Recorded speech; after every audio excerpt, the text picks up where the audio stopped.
The day the sky bled silver, Ilrich Marin was elbow-deep in a faulty ion turbine, his calloused fingers dancing across burnt wiring. Meridia 6, the outermost rock of the Priath Fringe, was where things went to be forgotten. Derelict freighters, twisted engine cores, the skeletal remains of wars no one remembered. Ilrich preferred it that way. No people. No noise. No wars. Just rust, fire, and the quiet hum of machines that still had life in them. Then the world screamed. The object didn't fall.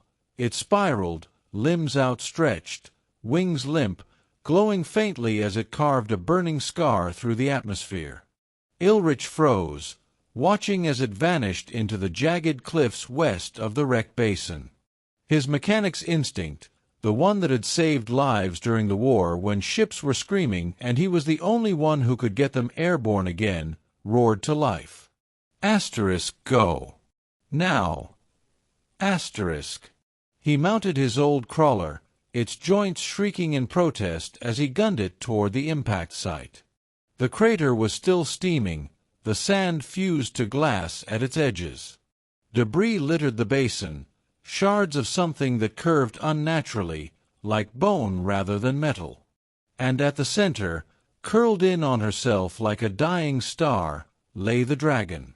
15 meters from nose to tail, her scales were white as bleached alloy, translucent enough that Ilrich could see the faint pulse of bioluminescent veins beneath.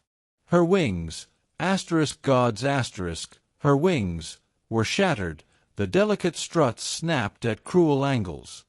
Barnacle-like growths clung to her flanks, pulsing wetly. When she lifted her head, her eyes glowed like twin moons through the settling dust. Alien. Ancient. Dying. Ilrich approached slowly, hands raised. "Hey now," he murmured, voice softer than he'd used in years. "Not gonna hurt you." She growled, the sound vibrating through the earth, but her strength was failing.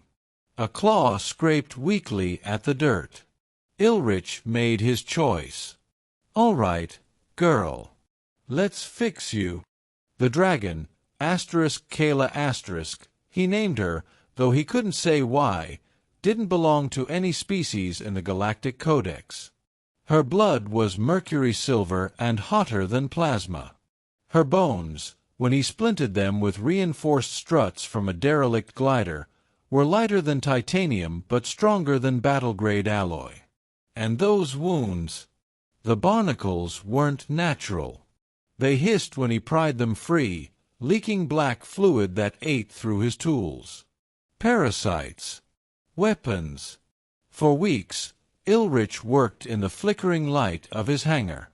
He rigged a harness to support her wings, fed her through nutrient tubes, and whispered stories to fill the silence. Tales of the war, of engines he'd loved, of stars he'd once dreamed of chasing. Kayla listened, her moonlit eyes tracking his every move. Then, one morning, he found her standing. Her wings trembled, still bound in their braces, but she stood. When he reached out, she bowed her head, pressing her brow to his chest. No words. Just a vow written in the space between breaths. You saved me. I will not forget. Years later, long after Kayla had healed and vanished into the stars, a signal crackled through Ilrich's abandoned comm array. Coordinates. A moon on the edge of known space.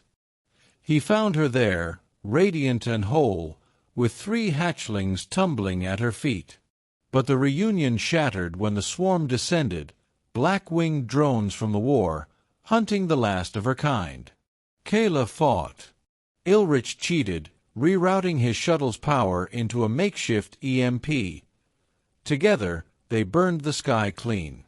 As dawn broke, new ships arrived, her people, silver-haired and violet-eyed, their vessels woven from light and memory.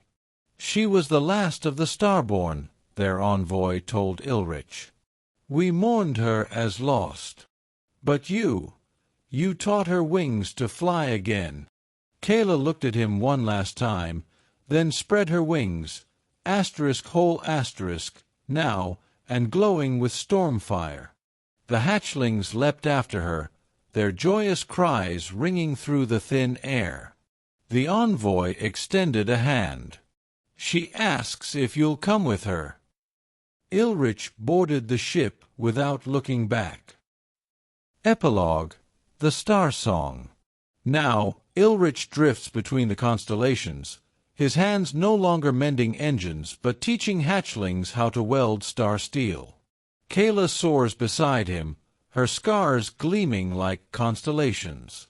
Sometimes, when the galaxies turn quiet, he presses his palm to her brow and remembers the day the sky bled silver, the day a broken dragon and a lonely mechanic taught each other how to fly. Next store. The twin suns of Zephyra bled amber light over the cracked red earth. Magnetic storms hissed in the clouds like distant predators. For Dallin Kale, a reclusive mechanic in a derelict terraforming outpost, solitude was routine, until a flicker of motion broke the horizon. A shape dragged itself through the rust-colored dust, a leopard, but unlike any he'd seen. Sleek, alien, her fur shimmered silver-white beneath the grime. Her left hind leg was twisted, blood matting her flank. Their eyes met, hers burning with pain and defiance, his widening in awe. "Easy," Dallin murmured, hands raised. I'm not here to hurt you. She growled, a sound more exhaustion than threat. When he knelt to inspect her wounds, she didn't flee. Just watched. A silent pact was struck. Dallin's workshop became a sanctuary. He scavenged drone plating, forged a lightweight exoframe brace, and synced its hydraulics to feline biomechanics he barely understood. "You'll walk again," he promised, as she stared with unblinking gold eyes. Days blurred into rituals, changing bandages, coaxing her to eat protein paste, learning her rhythms. She slept near the forge's warmth, tail twitching at every clang of tools. Once, when he grazed a tender wound, her teeth flashed, but she didn't bite. Progress. By the third dawn, she stood. Trembling, brace clicking, she took her first step. Dallin crouched, heart pounding. "Again," he urged. She circled the workshop twice before collapsing, her head resting against his boot. Trust, not submission. Weeks later Aya, as he'd begun to call her in his thoughts, vanished at dawn and returned at dusk with a half-crushed drone between her jaws. Dallin laughed, patting her head. You bring me broken things now?" He repaired it idly, her gaze tracking his every move. But her patrols grew longer. Her eyes lingered on the horizon. One morning, she was gone, only pawprints in the sand. Dallin left the gate open anyway, ration packs beneath the stars. The silence ached. When the tempest roared in weeks later, Dallin barely heard the scrape of claws at the door. Aya stood there, sodden and triumphant, with 3 cubs pressed to her flanks. One dropped a braided charm at his feet, bone and metal, a message. She remembered. The cubs, Flint, Vale, and Echo, claimed the workshop as their jungle. Tools became toys, shirts became shredded nests. Aya watched, regal, as Dallin knelt to inspect a cub's scratched paw. Her tail curled around his wrist. Family, forged in silence. Whispers of the albino ghost reached the wrong ears. The hunters came at dawn, net launchers gleaming. Dallin fired first, Aya became a blur of teeth and fury. The cubs darted like phantoms, biting ankles, snarling. One poacher fled, Aya pinned him, her breath hot on his throat. Dallin's rifle clicked. Leave. The wreck of their ship smoldered for days. Dallin rebuilt the compound, Aya at his side. The turret now answered to her roar. At night, the cubs slept piled atop him, their purrs vibrating through his ribs. Seasons turned. Aya began walking farther, returning with the scent of strange flowers. One evening, she brought 2 of her kind, a striped male and a scarred female. They circled Dallin, nostrils flaring, before vanishing into the dunes. Aya stayed. But the cubs, now sleek hunters, lingered at the gate. Flint nudged Dallin's hand, Echo licked his wrist. Vale only stared, then slipped into the shadows. Go, he whispered. At the ridge, Dallin pressed his forehead to Aya's. Asterisk, you're always welcome here. Asterisk, her tail brushed his cheek as the wind carried her scent, wild and warm, over the sands they'd claimed together. Key reductions asterisk. Trimmed repetitive descriptions of landscapes. Condensed healing montage into pivotal moments. Simplified dialogue without losing emotional beats. Combined Cubs' antics into collective scenes. Streamlined the poacher battle to its climax.